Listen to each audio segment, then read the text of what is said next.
मैं डॉक्टर राजकुमारी शर्मा आज आपके समक्ष आधुनिक भारतीय भाषा में हिंदी भाषा और साहित्य की प्रथम इकाई आधुनिक भारतीय भाषाओं का उद्भव और विकास पर बात करूंगी। उससे पहले कि आधुनिक भारतीय भाषाओं का जो विकास है वह किस तरह से संभव हुआ और भाषा में उसकी क्या प्राथमिकता, क्या महत्वपूर्ण, क्या महत्ता, क्या उपयोगिता का जो रूप स्वरूप है वो दर्शाने का संक्षिप्त में प्रयास करूंगी। भाषा वह सशक्त माध्यम है जिसके द्वारा मनुष्य अपने हावों भावों और विचारों को सहजता से एक दूसरे के समक्ष आदान प्रदान कर सकता है। हम इसे दो रूपों में देखते हुए नजर आते हैं, सर्वप्रथम मौखिक रूप में और दूसरा लिखित रूप में।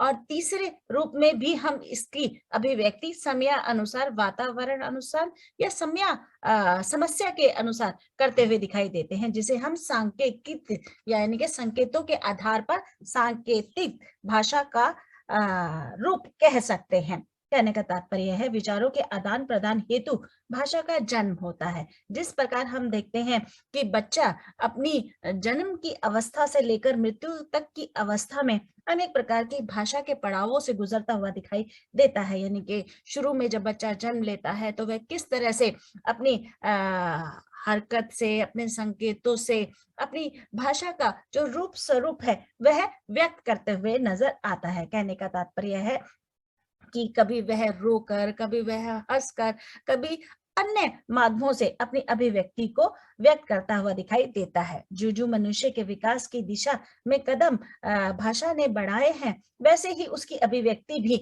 निम्न स्तरों पर अभिव्यक्त होती हुई नजर आई है। इस प्रकार मनुष्य एक सामाजिक प्राणी के साथ साथ भाषिक प्राणी भी कहा जाता है, क्योंकि समाज में हम देखते हैं कि बिना भाषा के अपनी जो अभिव्यक्ति है वह व्यक्त नहीं की जा सकती। उसके लिए भाषा की महत्ता या भाषा की उपयोगिता वहां पर अर्थपूर्ण में दिखाई देती है।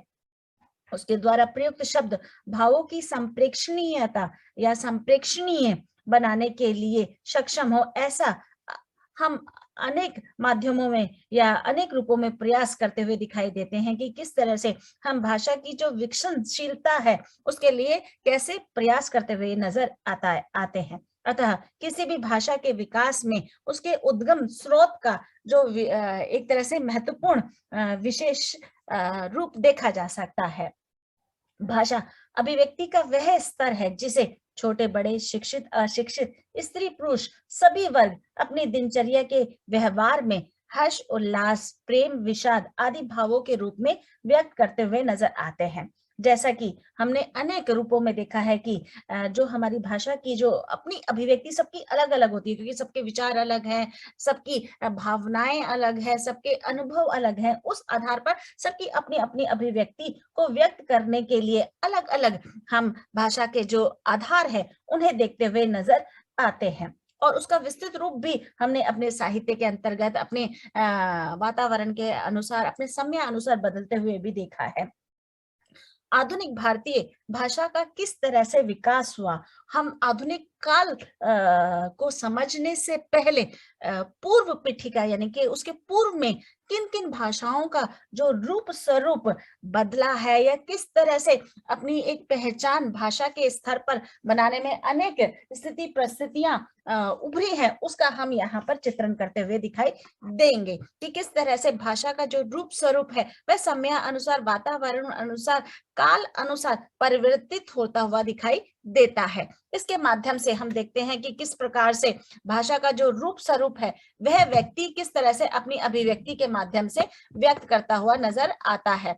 यह रूप हमें अनेक आधारों पर व्यक्त करते हुए दिखाई देते हैं। यानी कि कहने का तात्पर्य यहाँ पर यह है कि किस तरह से भाषा की जो अभिव्यक्ति है वह अनेक स्तरों पर अभिव्यक्त होते हुए दिखाई देती है। भाषा व्यक्ति के जीवन की वह कड़ी है जिसके द्वारा वह अपने महत्वपूर्ण जो विचार है, अनुभव है, वह व्यक्ति के समक्ष प्रस्तुत करते हुए दिखाई देता है। उसके आधार पर अपनी अभिव्यक्ति को अनेक आधारों पर अनेक रूपों में भी व्यक्त करता हुआ नजर आता है। भाषा से पहले इसके पूर्व के इतिहास को जानना अत्यंत आवश्यक है। जैसे कि हम देखते हैं कि इतिहास के आधार पर इसे 3 कालों में विभक्त किया गया है। प्राचीन भारतीय भाषा, मध्यकाल या मध्यकालीन भारतीय भाषा और आधुनिक काल की भारतीय भाषा के रूप में इसे 3 भागों में विभक्त किया है।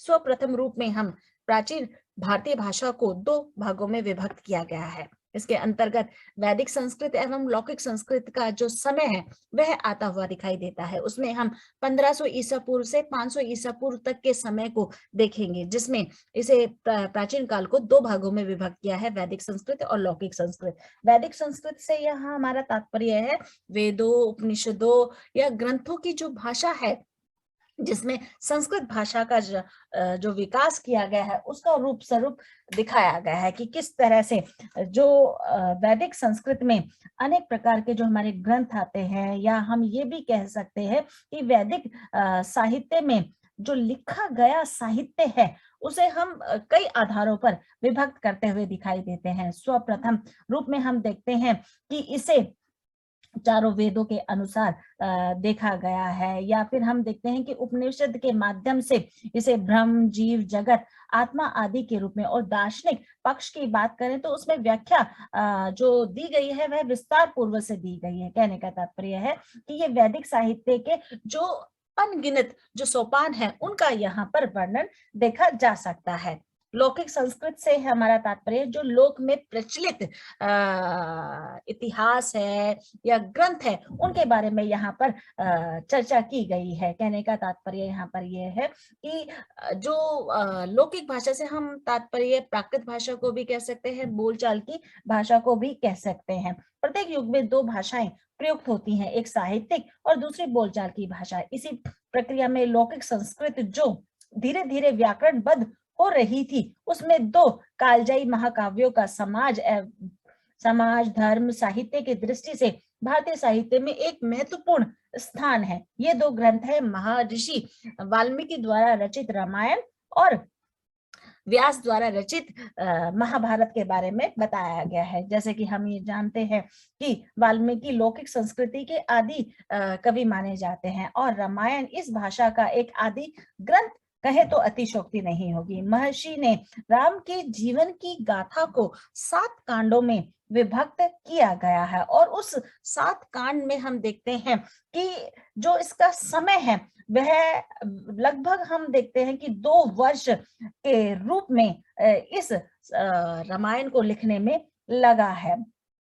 और इसमें जो श्लोकों को जो प्रादुर्भाव हुआ है वह 24,000 श्लोकों का इसमें विस्तृत रूप से वर्णन किया गया है। वाल्मीकि ने इस महान ग्रंथ के नायक के रूप में किसी अति प्राकृत अथवा देवी गुण संपन्न परम ब्रह्म राम की अपेक्षा मानव राम को प्रतिष्ठित किया है। कहने का तात्पर्य जो हमारे भारतीय जीवन मूल्य हैं उसमें किस तरह से आदर्शवाद की संज्ञा को दिखाया गया है, क्योंकि पहले के समय में हम देखते हैं कि पिता की या माता की जो बात का जो हम एक मान सम्मान रखते थे उसमें आज बहुत बड़ा परिवर्तन देखने को मिलता है। आज हम उसी बात को अनेक रूपों में हम बहस करते हुए दिखाई देते हैं, या अपना वहां पर उत्तर एक तरह से बेबाकी से देते हुए नजर आते हैं। और उस समय की बात जो ये हो रही है, रामायण के समय की बात हो रही है, वहां पर माता पिता ने जो कह दिया वही अंतिम सत्य या अंतिम रूप माना जाता था। तो इस तरह के जो मानवीय मूल्यों में जो फेरबदल आया है वह देखने को मिलता है। यहाँ पर हम देखते हैं कि पूरे परिवार की एक आदर्श रूपी संज्ञा का चित्रण किया गया है। राम जो है वह आदर्श पुत्र के रूप में बिठाए गए हैं, या सीता जो है आदर्श पत्नी के रूप में वहां पर प्रतीत होती हुई दिखाई दी है, और जो लक्ष्मण है वह आदर्श भाई के रूप में वहां पर संज्ञा देते हुए नजर आते हैं। इसी के समतुल्य या समान रूप में हम देखें कि महाभारत का जो चित्रण व्यास जी ने किया है उसमें अनेक प्रकार की जो सामाजिक विसंगतियां हैं, कुरीतियां हैं, या फिर हम कहें अंधविश्वास है, या विषमताएं हैं, विडंबनाएं हैं, अलगाव की जो सारी स्थिति परिस्थिति है उसका चित्रण महाभारत के रूप में देखा जा सकता है कि किस तरह से राजनीतिक दाव पेच दिखाए गए हैं, किस तरह से भाई भाई के प्रति अपनी जो एक तरह से कुंठा है, कड़वाहट है, जो हीनता है, जो असुरक्षा का भाव है, वह सब कुछ हमें महाभारत के समावेश के रूप में दिखाई देता है। कहने का तात्पर्य यहाँ पर ये है कि जहाँ पर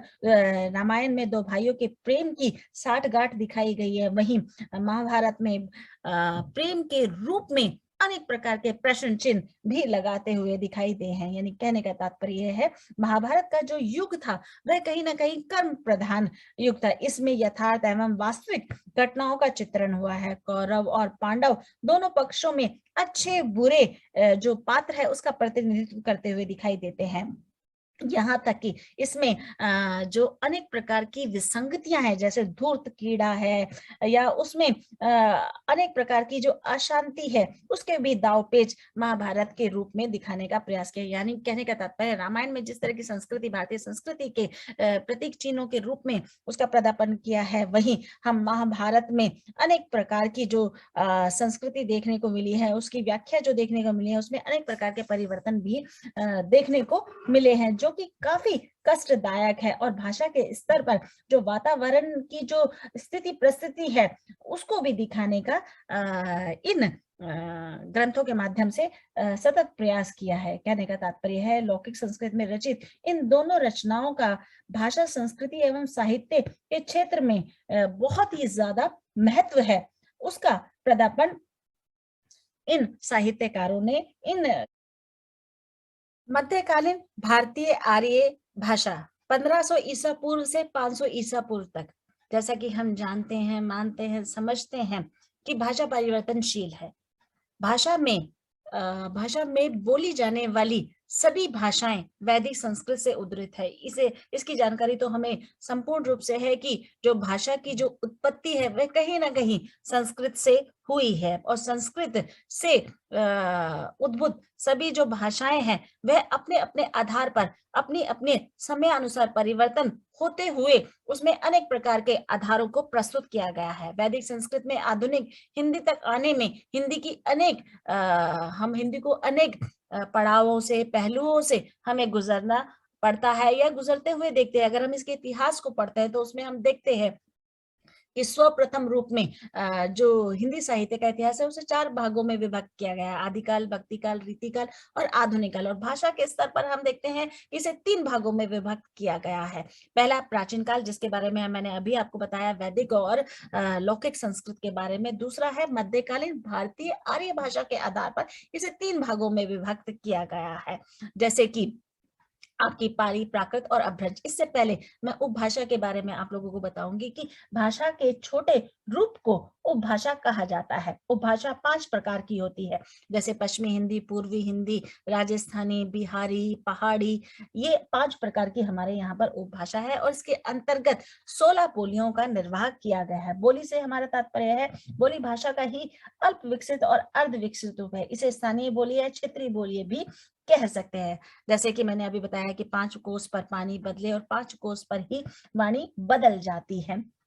हमने ये देखा है कि किस प्रकार से पानी और वाणी का जो अंतर है वह कहीं ना कहीं हमारे मन को कई बार प्रभावित भी करता है और कई बार अप्रभावित भी करता है, क्योंकि हम देखते हैं कि पानी की दशा दिशा बिगड़ने से हमारे शरीर का जो स्वास्थ्य है वह किस तरह से डगमगा जाता है और अनेक प्रकार की बीमारियां हमारे शरीर में वास कर जाती हैं। जैसे कि हमने देखा है फिल्मों के माध्यम से या इतिहास के माध्यम से या अपने जो घर में बड़े बुजुर्ग है उनके माध्यम से भी हमने सुना है या देखा है कि सब लोग अपनी पानी की जो बोतल है वो साथ लेके चलते हुए दिखाई देते हैं, क्योंकि 5 कोस पर जब एक तरह से पानी की व्यवस्था बदल जाती है, उसका अर्थ बदल जाता है या बोली का अर्थ बदल जाता है, तो कहीं ना कहीं हमारे मन में अनेक प्रकार के जो विचार है वह संदेह की दृष्टि से भी देखे जाते हैं, अनेक प्रकार के हमारे भ्रम उत्पन्न होते हुए दिखाई देते हैं। तो इस रूप में जो पानी और वाणी की जो कहानी है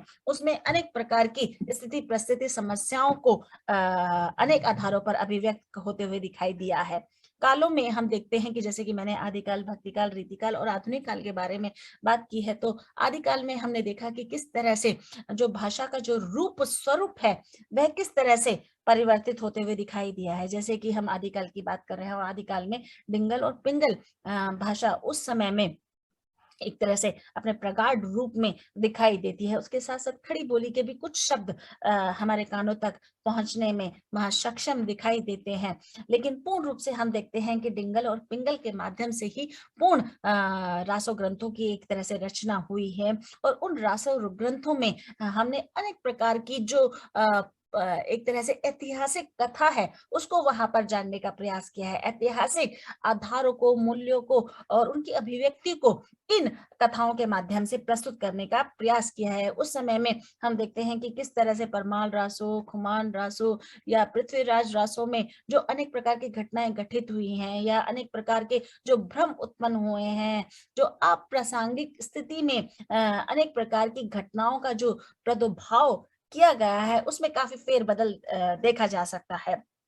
इन फेर-बदल के आधार पर उस समय में हम देखते हैं कि जो डिंगल है, वह कहीं न कहीं हमें राजस्थानी भाषा के रूप में दिखाई देती है और पिंगल हमें एक तरह से ब्रज के रूप में उसका पदार्पण होता हुआ दिखाई देता है। तो इस रूप में हमें ब्रज और अवधी का जो प्रचार-प्रसार है, वह इन 3 कालों में अपने पूर्ण एक तरह से हम कहें कि बलवती रूप में वहाँ पर दिखाई दिया है। मध्यकाल की यहाँ पर हम बात करें तो मध्यकाल को भी हम 3 आधारों पर व्यक्त करते हुए दिखाई देते हैं, जैसे पाली, प्राकृत और अपभ्रंश। पाली से हमारा तात्पर्य है बौद्धों और जैनों की भाषा के रूप में यहाँ पर चित्रित होते हुए दिखाई दिए हैं। महात्मा बुद्ध ने इसमें अपनी रचनाओं के माध्यम से, अपने विचारों के माध्यम से अपनी अभिव्यक्ति को व्यक्त किया है। प्राकृत से हमारा तात्पर्य है प्राकृतिक रूप से जो हमें भाषा प्रदान की गई है, यानी कि आम बोलचाल की भाषा का जो रूप स्वरूप है वह देखने को मिलता है। और अपभ्रंश से यह हमारा तात्पर्य है कि अपभ्रंश भाषा से हमारा तात्पर्य है बिगड़ा रूप या हम इसे एक तरह से घटिया रूप भी कहते हुए नजर आते हैं, जिसमें भाषा का जो मिश्रित रूप है वह हमें देखने को मिलता है। इसकी जो समय सीमा है 500 ईसा पूर्व से 1000 ईस्वी तक है। जैसे कि इसमें पाली में 2 इसको भागों में विभक्त किया गया है, एक तो त्रिपिटक और एक अनुपिटक। इसमें अनेक प्रकार के सूत, विनय और अधिगम की कथाओं के बारे में बताया गया। उसी प्रकार से अनुपिटक में जातक कथाओं का भी प्रादुर्भाव किया गया है। पाली जनसाधारण की बोलचाल की भाषा भी कह सकते हैं। प्राकृत भाषा के बारे में मैंने आपको बताया और अपभ्रंश भाषा का जो समय है वह कहीं न कहीं रीति काल के अंत में और आधुनिक काल के एक तरह से उदय में देखा जा सकता है, उद्भव में देखा जा सकता है। आधुनिक भारतीय भाषा इसकी समय सीमा 1000 ईस्वी से लेकर अब तक है। इसके अंतर्गत हिंदी और हिंदी से इतर भाषाएं जैसे बंगला, उड़िया और मराठी देखने को मिलती है। इस आधार पर इसकी अभिव्यक्ति होती हुई दिखाई देती है। इसमें अनेक प्रकार के जो विचार हैं, अनेक प्रकार की जो भावनाएं हैं, अनेक प्रकार के जो राजनीतिक आधार है, उनको अभिव्यक्त किया है। ये तो भाषा के स्तर पर हो गया। अब हम कालों के स्तर पर देखते हैं कि मध्यकाल को 4 भागों में विभक्त किया गया है। 4 मतलब मध्यकाल को 4 स्तंभ इसके माने जाते हैं। जैसे आपके सूरदास, तुलसीदास, कबीरदास, जायसी। अन्य कवियों में भी भक्ति की जो प्रचार-प्रसार या प्रवाह है, वह देखने को मिलती है। जैसे मीरा के दोहों में, रसखान के दोहों में इसका रूप स्वरूप देखने को मिलता है।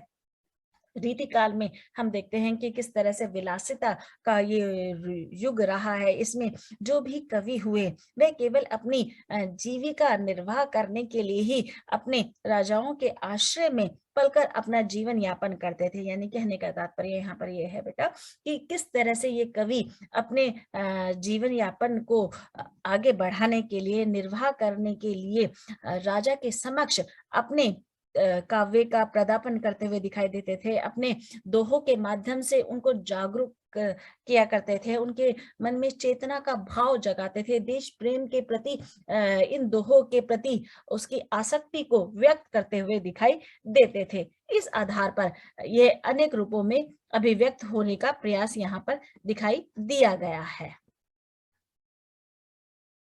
आधुनिक काल में हिंदी का विकास 1000 ईस्वी से अब तक मतलब किसी भी काल को जानने से पूर्व हम उसको 3 रूपों में समझना अत्यंत आवश्यक है। सर्वप्रथम रूप में हमने प्राचीन अथवा आदिकाल को समझने की कोशिश की कि प्राचीन काल में किस तरह वैदिक और लौकिक ग्रंथों के द्वारा भाषा का जो रूप स्वरूप है उसमें विकास हुआ। आदिकाल में हम देखते हैं डिंगल पिंगल और ब्रज अवधि और साथ में खड़ी बोली का किस तरह से विकास संभव हुआ। मध्यकाल में हमने देखा कि किस तरह से ब्रज और अवधि के माध्यम से सूरदास, कबीरदास या मलिक मोहम्मद जायसी, रसखान, मीरा या तुलसीदास ने अपनी साहित्य के द्वारा एक तरह से भक्ति की प्रवाह वहां पर लोगों के मन में जगाई और इसके द्वारा साथ ही साथ खड़ी बोली में भी अन्य रचनाओं का जो विस्तार हुआ है। रीतिकाल में हम देखते हैं रीतिकाल को 3 भागों में विभक्त किया गया है। सर्वप्रथम में रीतिबद्ध, रीतिसिद्ध और रीतिमुक्त। इसमें भी हम अनेक कवियों के आधार को देखते हैं, उनके रूप को देखते हैं, तो उन्होंने अपने राजाओं के प्रति जो आसक्ति या जो अपने कर्तव्य का निर्वाह किया है वह देखते ही बनता है। आधुनिक काल में राजनीतिक स्थिति में बहुत बड़ा परिवर्तन हमें देखने को मिला। मुसलमान शासकों ने देश पर जो अनेक प्रकार के आक्रमण से जनता उनके आक्रमणों से लगातार त्रस्त रही, आक्रांत रही, भयभीत रही। राजनीति जो स्थिति थी यानी कि जो राजनीतिक व्यवस्था थी या जो उसका आधार था वह कहीं ना कहीं चरमरा सा गया था। धर्म के नाम पर लोगों को छला जा रहा था और अपने धर्म के प्रति लोगों की इतनी आसक्ति थी कि वह धर्म परिवर्तन करवाने में भी पीछे नहीं हट रहे थे। तो जनता में काफी आक्रोश था, रोष था, वह किसी न किसी रूप में उसे अभिव्यक्त करते हुए दिखाई देते थे। जैसे कि सामाजिक एवं धार्मिक स्थिति है, समाज में किस तरह की घटनाएं घट रही हैं, उन घटनाओं से राजा को फर्क पड़ता है, नहीं पड़ता है, धार्मिक स्थिति में कितने उठापटक हो रहे हैं, सांप्रदायिक दंगे हो रहे हैं या धर्म के नाम पर किन किन व्यक्तियों को छला जा रहा है, उसकी स्थिति परिस्थिति को भी हमने आदिकाल से लेकर रीतिकाल तक देखा। तो इन मानवीय मूल्यों के द्वारा, इन स्थिति परिस्थितियों के द्वारा जनता बहुत ही ज्यादा भयभीत रही। आधुनिक काल में हम देखते हैं कि भारतेंदु के समय में थोड़ा सा फेरबदल यहाँ पर देखने को मिला और भारतेंदु के समय में जैसे कि 1800 ईस्वी की हम लोग बात कर रहे हैं और 1800 ईस्वी से लेकर अब तक जो परिवर्तन आया वह एक बहुत ही ज्यादा हम कहें कि रोचक रूप में हमें देखने को मिलता है कि किस तरह से जो युद्धों के रूप में, भक्ति के रूप में या विलासिता के रूप में हम अपना जीवन यापन कर रहे थे, उसमें हमें अनेक प्रकार से हम त्रस्त दिखाई दे रहे थे। ना ही राजनीतिक स्थिति सुधरी हुई दिखाई देती थी, ना ही सामाजिक और ना ही आर्थिक, ना ही धार्मिक। तो इस तरह से जो समाज था, जो व्यवस्था थी, वह बहुत ही ज्यादा हम कहें कि दयनीय स्थिति में थी और उसको संभाला या उसको एक नया आधार भारतेंदु ने अपनी रचनाओं के द्वारा एक तरह से प्रस्तुत करने का प्रयास किया और ये प्रयास बहुत ही ज्यादा फलित रहा, क्योंकि हम इसमें देखते हैं कि किस तरह से भारतेंदु ने अपने जीवन में अनेक प्रकार से भाषा के जो स्तर पर कार्य किया है वह बहुत ही ज्यादा अनुपम है, बहुत ही ज्यादा अद्भुत है। भारतेंदु काल में खड़ी बोली का निश्चित रूप हमें देखने को मिलता है। गद्य के रूप में या अन्य शैलियों के रूप में भी हम इस काल में विकास के स्तर पर देखते हैं। जो स्त्री की जो दयनीय स्थिति थी या आर्थिक स्थिति थी वह बहुत ज्यादा चरमरा गई थी, वह बहुत ज्यादा त्रस्त दिखाई देती थी। इस पर भी भारतेंदु ने अपने समय काल में नारी के अस्तित्व के प्रति, उनके वर्चस्व के प्रति अपनी जो वाणी या अपने साहित्य के द्वारा एक ऊर्जा, एक जागरूकता समाज में फैलाई, उससे हम अनेक रूप से परिवर्तन यहाँ देखने को मिलते हैं। भारतेंदु ने भाषा की जो स्थिति परिस्थिति है उसी को बदल दिया। इसलिए भारतेंदु काल को हम या आधुनिक काल को भारतेंदु काल भी कहा जाए तो अतिशयोक्ति नहीं होगी। सामान्य जनता के मनोभावों के अनुकूल अपने भाव उस समय पर वह व्यक्त करते हुए दिखाई देते थे। जैसे कि मेरी जैसी स्थिति परिस्थिति है, अगर कोई व्यक्ति मेरी परिस्थिति स्थिति के अनुसार बात करता है तो मुझे उसमें रोचकता उत्पन्न होती है, मुझे लगता है कि ये सहृदयता से मुझसे बात करना चाह रहा है। इस रूप में हम देखते हैं भारतेंदु के बाद महावीर प्रसाद द्विवेदी जी भाषा की महत्ता को अनेक पड़ावों पर, अनेक स्थिति परिस्थितियों में एक नई रूप में वहां पर लाने का प्रयास किया। आर्थिक स्थिति, साहित्यिक स्थिति में भी अनेक प्रकार के परिवर्तन वहां पर देखने को मिलते हैं।